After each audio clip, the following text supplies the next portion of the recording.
So within this framework of these class distinctions that we have, Europe was very much based on the class system.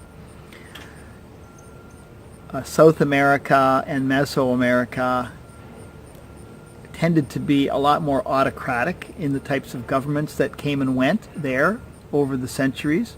North America tended to have more voluntary forms of government on the whole, and as we'll get into later, they had some societies where class was not so much of a distinction.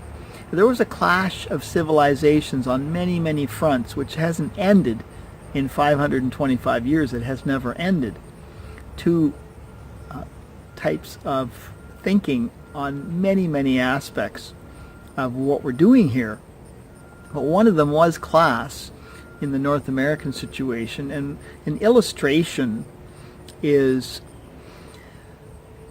the story of an Indian who was captured and kidnapped and taken to Europe, as many, many of them were at that time, tricked into being kidnapped and going back to Europe.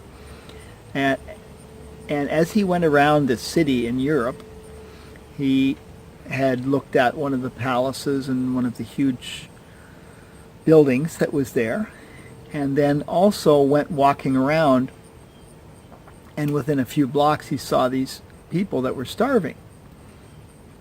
And he failed to understand that. He couldn't understand it, and he was trying to find out about that.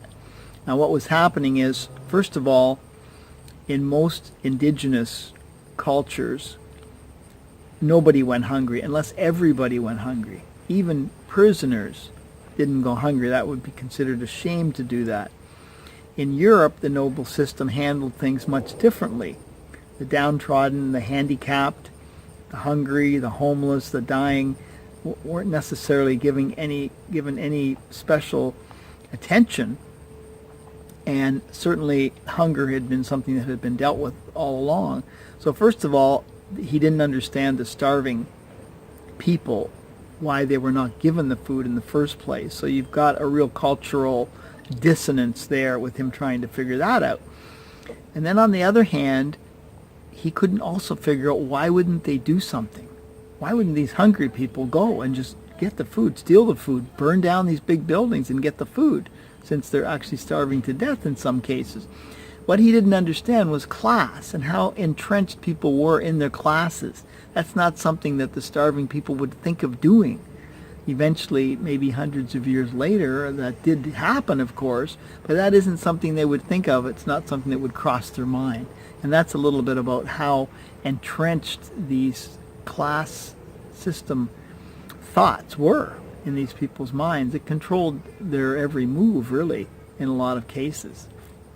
Okay, see you next time.